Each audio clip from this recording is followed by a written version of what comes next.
Hola alumnos, nos volvemos a encontrar para dar nuestra materia, Salud Pública, y a continuación vamos a hablar un poquito sobre el práctico que dimos la clase anterior, en el cual se les pidió que eligiera una persona que padezca alguna enfermedad y tratara de explicar con sus palabras, sus conocimientos y creencias previas por qué creen usted que la persona ha enfermado.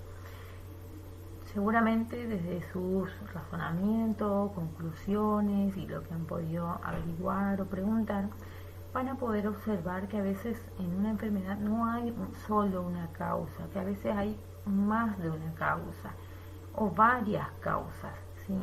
Eso es un poquito lo que en este práctico tratábamos como objetivo de que ustedes identifiquen cómo la enfermedad puede estar atribuida a muchas cosas, no solo a lo que produce la enfermedad, sino también al huésped, a la persona que padece esa enfermedad. En la evolución de las prácticas salud y enfermedad que hemos visto hasta el momento, hablamos sobre la edad antigua, la edad media, y hoy vamos a hablar un poquito de la edad moderna y contemporánea. La edad moderna va a transcurrir entre el siglo XV hasta el siglo XVIII, en donde va desde la toma de Constantinopla en el siglo XV hasta la Revolución Francesa en el año 1789. Estos eran, en la edad moderna, ya venían desde la Edad Media con grandes imperios y grandes monarquías, ¿sí? Y de alguna manera en esta edad moderna empiezan a caer o siempre hubo cambios y esto estaba forjado a través de las guerras, ¿sí? Y el sometimiento de unos pueblos sobre otros. Es por eso que se toman estas referencias históricas. Yo no me voy a detener a explicar ni cada uno de esos eventos, pero ustedes lo pueden buscar en libros de historia o googlear para que ustedes se ubiquen en ese tiempo, ¿sí? En la Edad Moderna vamos a hablar un poquito, va desde el siglo XV al siglo XVIII y justamente lo que más se va a destacar en esta edad moderna van a ser las transformaciones culturales y económicas en Europa, ¿sí? En donde justamente en Europa comienza a haber un declive de la Inquisición, que fue ese tribunal de la Iglesia Católica en donde se dedicaba a investigar, condenar y castigar la herejía. Y ¿qué era la herejía? Todo lo contrario o lo que no estaba acorde a la fe o a las creencias de la Iglesia Católica. Por años el Estado, en la Edad Media sobre todo, estuvo fusionado la Iglesia Católica con el Estado. Entonces no había diferencia, eran como un solo poder y eran los que de alguna manera llevaban adelante todo este control, digamos, sobre la población, y se dio mucho en Europa. Bueno, esa Inquisición comienza a declinar, comienzan a abandonarse las explicaciones religiosas en relación a los procesos de enfermar y las mismas empiezan a buscarse en el campo de la realidad concreta. Entonces se empieza a entrar en un tiempo en donde hay un gran proceso cultural y científico, ¿sí? Se empiezan a abandonar las creencias religiosas y se empieza a investigar. Y como hay un auge científico también, surge una época llamada el Renacimiento, que va desde el año 1300 al 1700. Es un periodo de transición, sobre todo cultural y económico. Al haber más economía, las personas tenían más posibilidades de estudiar y dedicarse a investigar. Hay una revalorización también de los antiguos conocimientos, como ser Hipócrates y Avicena. Recuerden que ellos se basaban sus reflexiones, sus afirmaciones en base a observaciones que podían hacer en la realidad del ser humano diariamente, ¿sí? Y estas personas hacían sus reflexiones y de alguna manera se fueron quedando escritos y se vuelve a revalorizar estos conocimientos. Surgen también las universidades y difusión de libros, que en la Edad Media estuvo muy prohibido cualquier libro que fuera contrario a la fe. Entonces muchos se han quemado, pero al haber un mayor auge de científicos, se empezaron a difundir los libros, ¿sí? Era como una novedad en esa época y las personas podían tener más acceso a los libros y poder estudiar. Otros eventos que se destacaron en esta época del Renacimiento van a ser personajes que van a inventar o van a descubrir cosas y de alguna manera van a resaltar en la historia. Uno de ellos es Andrés Vesalio, que vivió de 1514 a 1564, va a ser el pionero en la anatomía humana y autor de los primeros libros, ¿sí?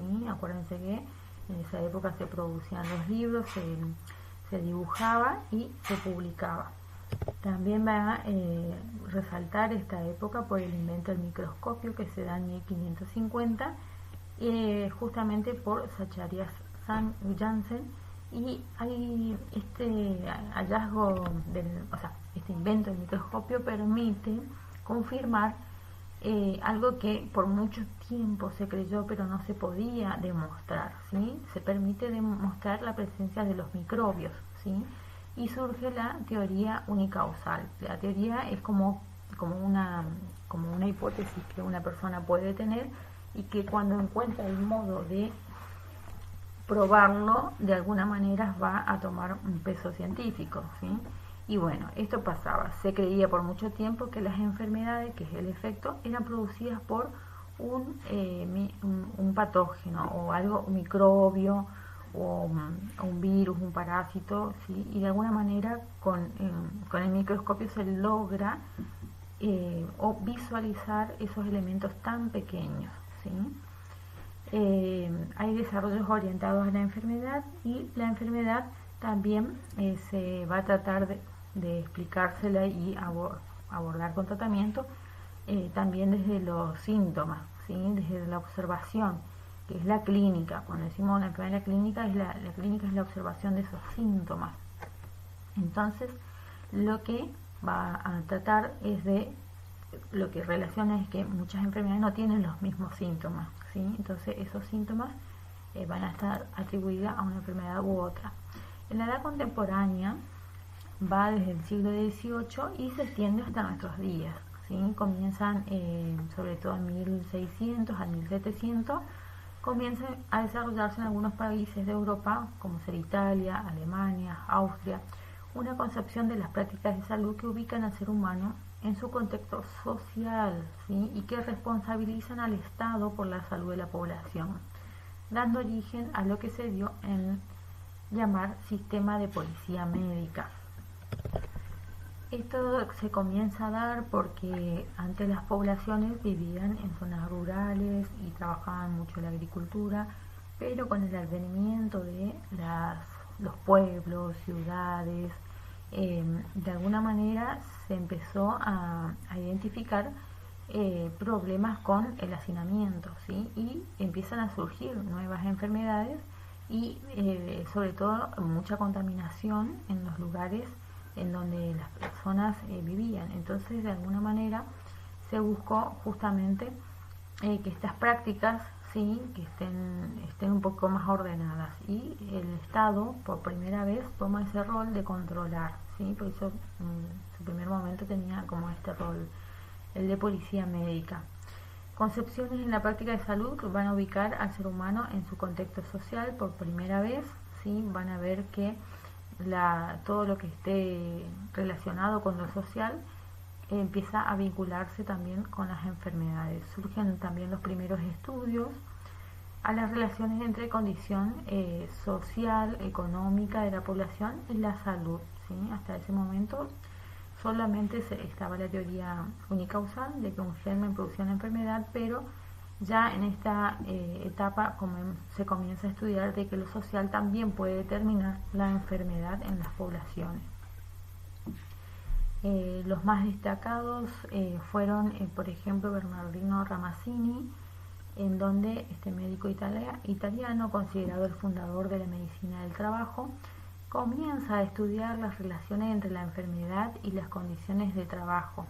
Así también se realizan estudios referidos a las relaciones entre la condición social y económica de la población y la salud. Él empezaba a ver que cuanto más pobreza había, más enfermedades, porque esas personas tenían menos, menos calidad en la alimentación, muchas horas de trabajo, y de eso determinaba que esa persona se enfermara o muriera antes de tiempo. Sus estudios de las enfermedades profesionales y la promoción de medidas de protección para los trabajadores alentaron al inicio, por primera vez, de la seguridad industrial y de las leyes del accidente de trabajo, ¿sí? Estas personas en esta época acudían, como les decía, a las ciudades, pero en estas ciudades comenzaban a surgir las grandes industrias, las grandes fábricas. Entonces estas personas, como no había regulación en ese momento, de alguna manera estaban muchas horas trabajando, expuestos a muchos contaminantes, vapores, cosas que aspiraban, que tocaban, que en ese momento no se sabían que podían ser peligrosas. Pero este señor comenzó a hacer estos estudios, a relacionar cómo el trabajo influía en la salud de la población. Otro fue Claude Bernard, es un fundador de la medicina experimental, ya que empleó la metodología experimental para estudiar la fisiología humana, y gracias a su trabajo es considerado el padre de la medicina científica, fundador también de la medicina experimental. Sostuvo que la salud dependía de la constancia del ambiente interno del organismo como producto del funcionamiento entre el organismo y el medio externo. Esto por ahí un poquito, vamos como al principio, ¿sí? de cuando se hablaba de ese equilibrio, ¿sí? Equilibrio entre el ambiente interno, que es lo que nuestros órganos, nuestra forma, nuestro funcionamiento, y también el entorno en el que vivimos.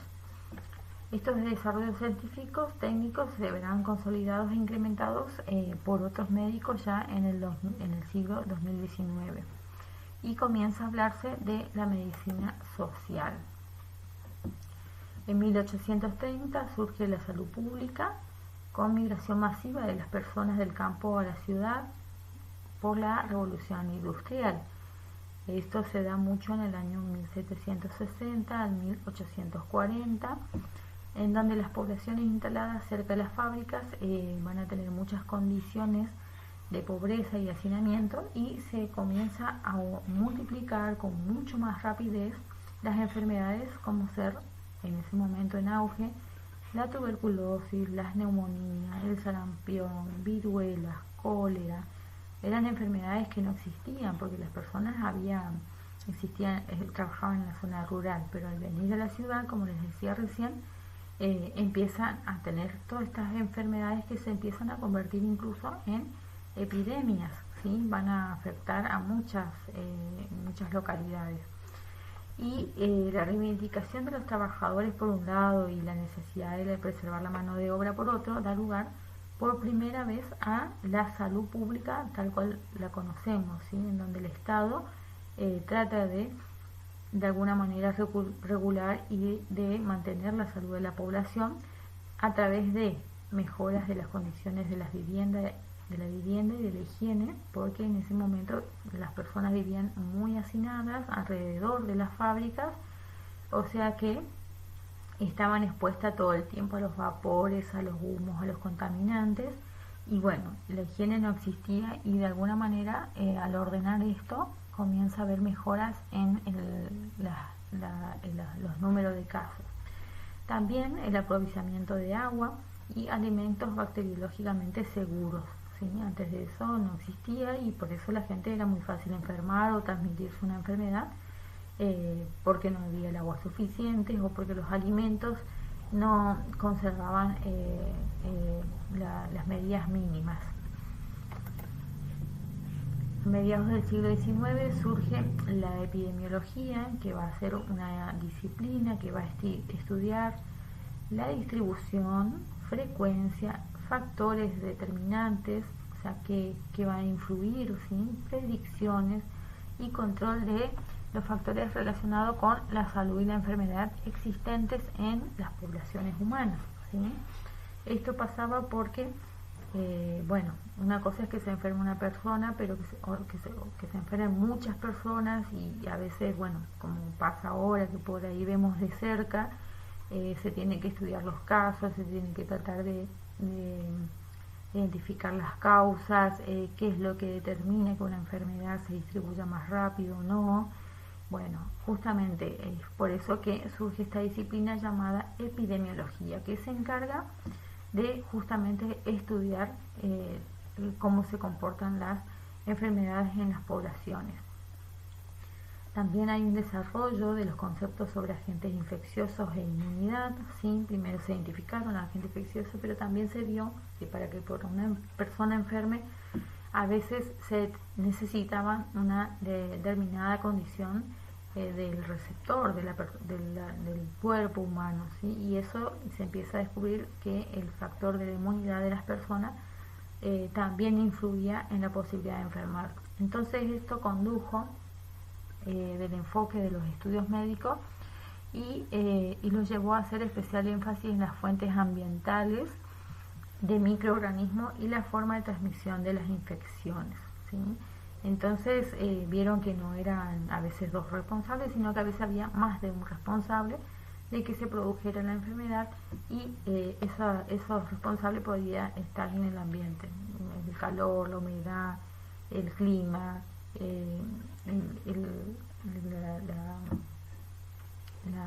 la estación, si era primavera, verano. ¿Sí? Si ustedes observan, hay enfermedades que son predominantes en primavera, otras en verano, otras en invierno.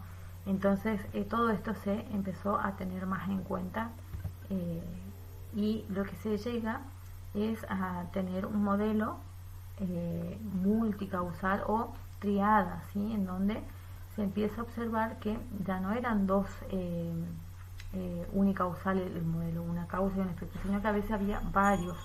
Entonces se habla de este modelo que es la triada, en donde se observa que para que una enfermedad se produzca tiene que haber un huésped susceptible que va a estar condicionado por su genética, su edad, su sistema inmunitario, sus condiciones de vida, ¿sí? O sea, este huésped de alguna manera va a tener ciertas condiciones para poder enfermar.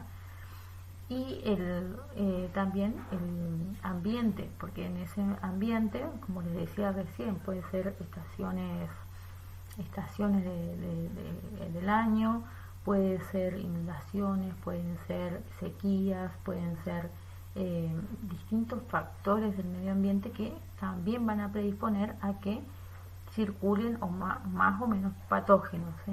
De alguna manera.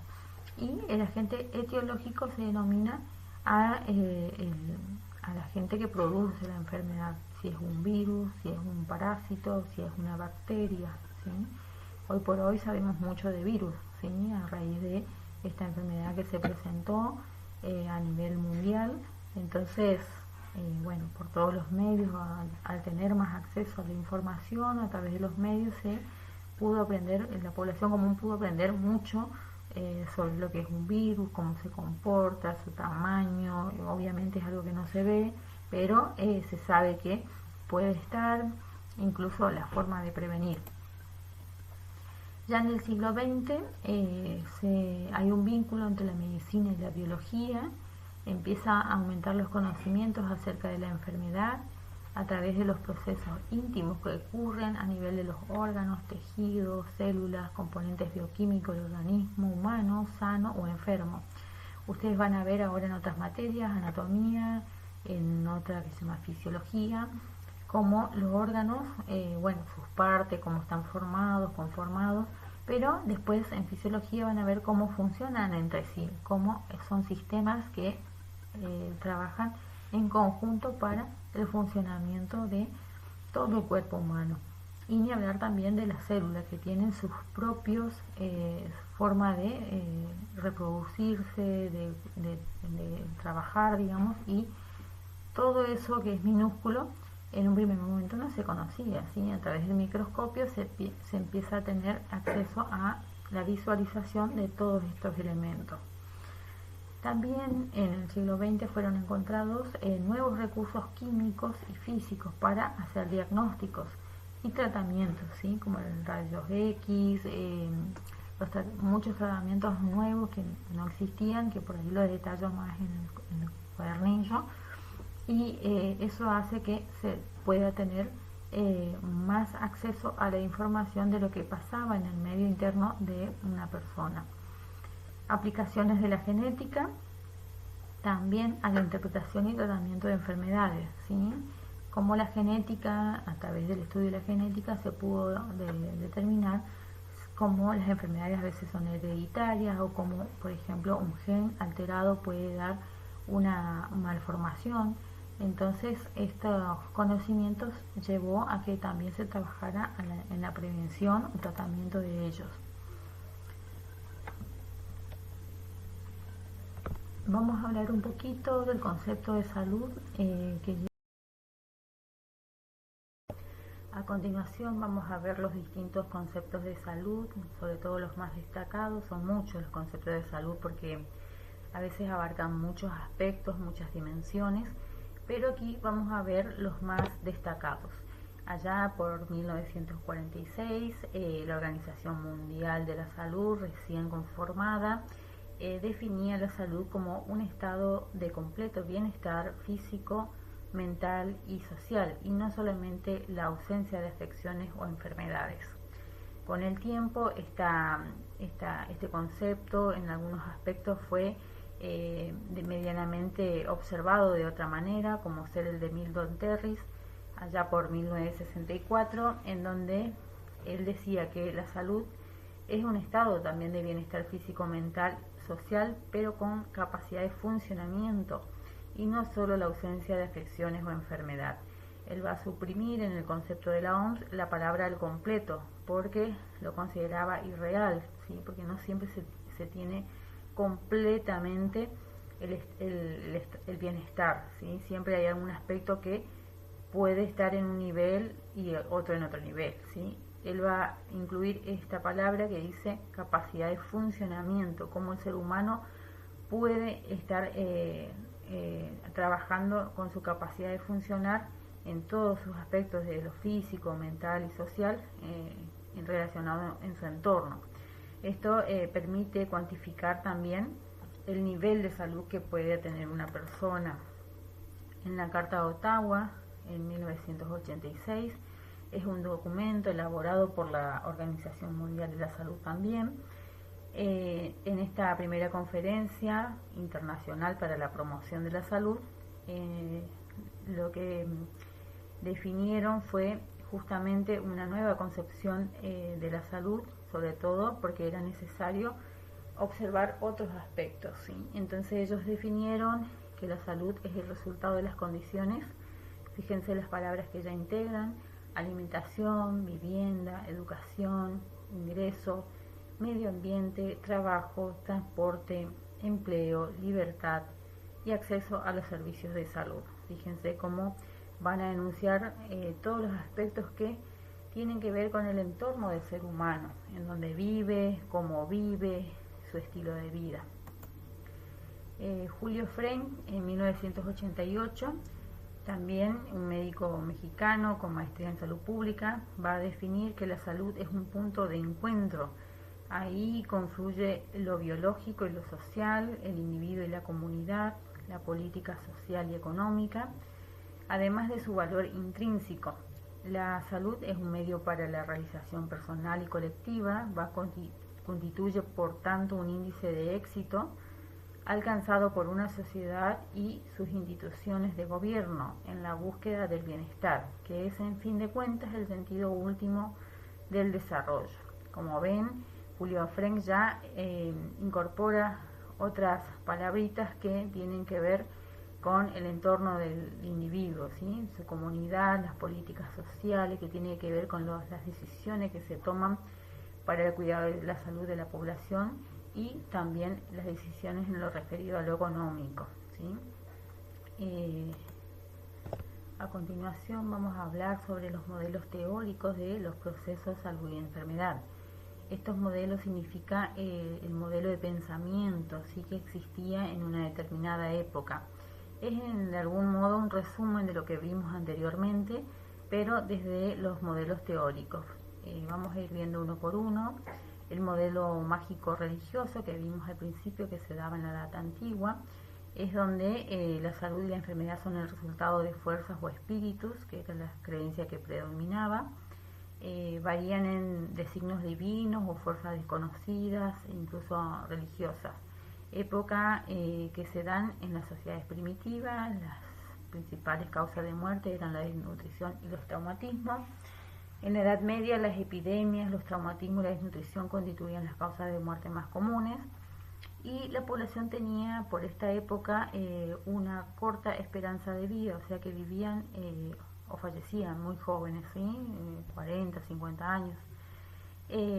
Uno creerá que porque se dio en la edad antigua desapareció, pero no es así. Aún hoy por hoy podemos encontrar comunidades, incluso personas o grupos de personas que aún se afianzan en este modelo, ¿sí? Son muy abocados a la religión o muy abocados a las creencias de los espíritus en lo que influirían en la enfermedad.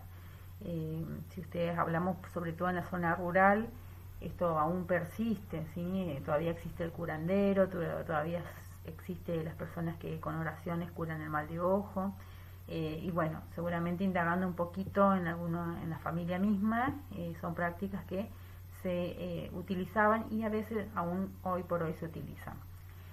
Como característica es que facilita la explicación, la aceptación y el tratamiento de la enfermedad y de la muerte. ¿Quiénes son los representantes de este modelo? Los chamanes, brujos, curanderos, espiritistas. El siguiente modelo, que es el sanitarista, en donde la enfermedad resulta de las condiciones insalubres que rodean al individuo y tiene que ver con las condiciones ambientales que determinan las enfermedades, ¿sí? Las variables tienen que ver con las condiciones del ambiente, si hace frío, si hace calor, si es invierno, si es verano, ¿sí? Características: promueve la introducción de medidas de saneamiento ambiental, no contempla los factores sociales que determinan la prevalencia de condiciones de salubridad para diferentes grupos sociales. Esto tiene que ver con este modelo solamente se aboca a lo ambiental, ¿sí? No va a incorporar lo que está pasando a nivel social.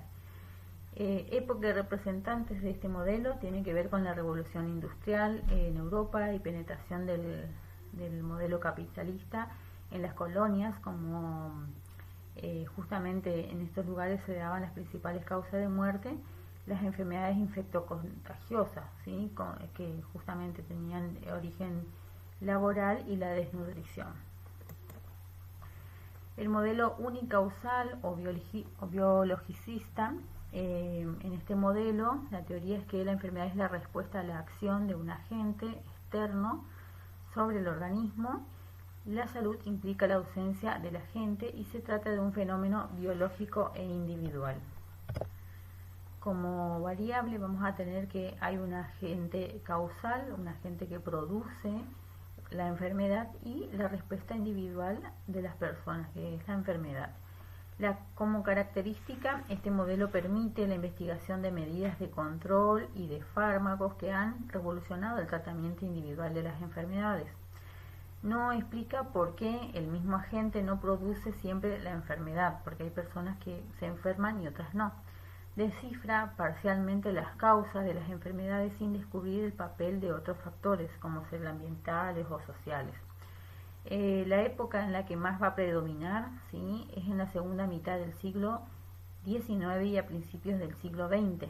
Las principales causas de enfermedad en esa época eran las enfermedades infectocontagiosas y la desnutrición.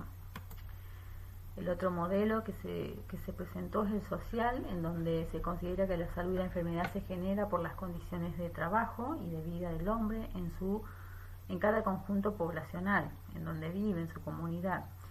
Como hipótesis se tiene que la salud y la enfermedad se genera por las condiciones de trabajo y de vida del hombre y de cada conjunto poblacional. Como variables tenemos que el estilo de vida, los factores de la gente y factores del ambiente son los que van a estar incidiendo en la forma de enfermar de las personas.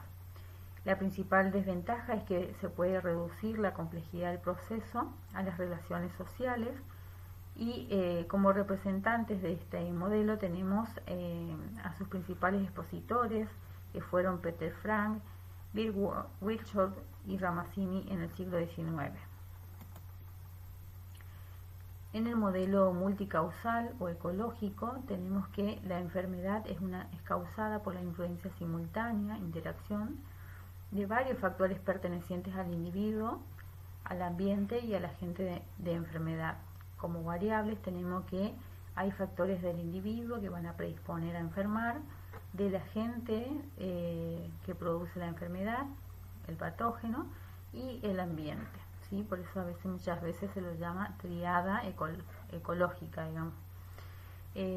Característica, permite considerar los diferentes factores participantes en ese proceso de salud y enfermedad y en donde se puede actuar preventivamente. La influencia simultánea de factores que corresponden al agente, el huésped y el ambiente son las condicionantes del estado de salud que guarda el individuo en un conjunto poblacional. El énfasis continúa sobre lo biológico e individual. Lo social aparece incluido en el entorno del ambiente, aunque cada vez se muestra más la determinación. Época que predomina este modelo, ¿sí? La segunda mitad del siglo XX, o sea, entre las décadas del 60 y del 70. Esto a medida que se iban descubriendo, como les dije anteriormente, con la presencia del microscopio, ya se podían identificar los agentes causales, ¿sí? Por eso en esta época predominó más este modelo. El modelo epidemiológico va a incorporar el modelo multicausal, o sea, múltiples causas que producen la salud y la enfermedad, y colectiva sobre todo, e introduce la noción de red de causalidad, donde el elemento central del análisis es la identificación de los factores de riesgo, ¿sí? Y hay 4 grupos que son los más importantes, que es el biológico, el ambiente, los estilos de vida y los servicios de salud, también llamados determinantes de la salud o enfermedad. Y van a ver que en el ambiente, por ejemplo, está considerado lo físico, lo social y lo psíquico, ¿sí? Lo físico, si hay contaminación, si hay basurales, si la atmósfera está contaminada o no. Lo social, si esa comunidad está en paz o está en guerra, si tiene crisis. Y psíquico tiene que ver con todo la salud mental. Con respecto a los factores biológicos, se refiere a la maduración y envejecimiento de las personas, la herencia genética, los mecanismos fisiológicos, o sea, cómo funcionan los organismos, y como estilo de vida va a estar comprendido el proceso del trabajo de las personas, cómo trabajan, en qué ambiente, si es salubre o insalubre, los patrones de consumo, lo que las personas consumen, por ejemplo su dieta, la actividad física, las actividades recreativas.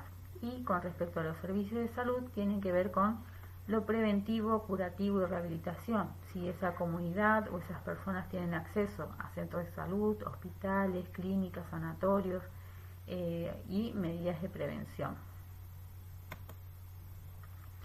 En la próxima clase vamos a elegir una enfermedad conocida por ustedes, por ejemplo, Chagas, dengue, sarampión, gripe, y vamos a tratar de averiguar cómo son sus signos y síntomas, ¿sí?